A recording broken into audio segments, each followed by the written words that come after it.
Hello students. So we are discussing the cell structure and function. So in that one already we have seen all the organisms are made by the cells, and the cells which are present in the organisms, they may be vary in size, shape and structure. So if the organism made by only one cell, that is the unicellular. If the organism is made by two or more cells, that is the multicellular. So here we can see the organisms which are made by either it is the single cell or multi-cell. So they have the different types of the organelles inside the cells. So now I will tell you actually in the multicellular organisms, the cells are going to multiply when they are going to get the growth. So already you know that in the previous years, now you are in the 8th standard. So in the previous classes, when you are in 6th, 7th or 5th, 4th, you are very small compared to now.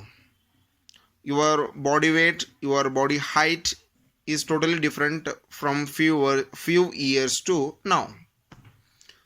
So how it is going to get the growth? How his body is going to increase its weight? How his body is going to increase its length? So how it is growing? So it is all because of the cells which are present in the body. They are going to multiply. So when before your birth take place, when you are there in your mother's womb, so you are very small. So before that one, so only two very small cells, they join together and it forms one structure that is called zygote. That is the single cell, and zygote will multiply, and the cells which are present in the zygote, it will be developed into the embryo. In the embryo the cells are more, like that only it is going to develop. The numbers of the cells numbers is going to increase again and again, and it will form the fetus. The difference between the embryo and fetus is, in the embryo we can't differentiate the different parts of the body like head, ears, nose, eyes, hand, leg. We can't differentiate. In the fetus we can see all the parts of the body. So like this, the number of cells are going to develop. The number of cells are going to increase. They are going to multiply. The number is going to increase. So this increase in number of cells, it is going to take place only by the pre-existing cells.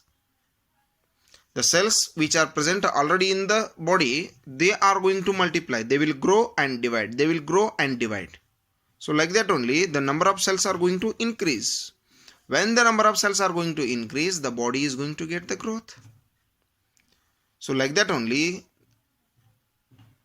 our body is going to get the weight as well as the height. So this is the actually the cell theory. This is the cell theory. The cells, the body cells which are going to increase from the pre-existing cells. There is no any production of new cells. So the cells are going to form only from the pre-existing cells. The cells which are already present, they are only going to divide. So this theory, this cell theory, is proposed by Schledan and Schwann.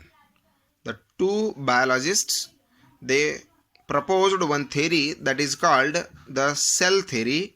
So the cells, the organisms, they are going to multiply the numbers of the cell from the pre-existing cells only. So this is what we called the cell theory. So the cells are microscopic, they are very small, we can't see the cells with our naked eyes. We need a instrument, a device that is called the microscope. With the help of the microscope only we can see the structure of the cells.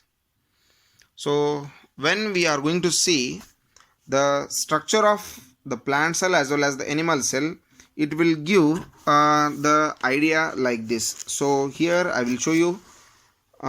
This is the animal cell.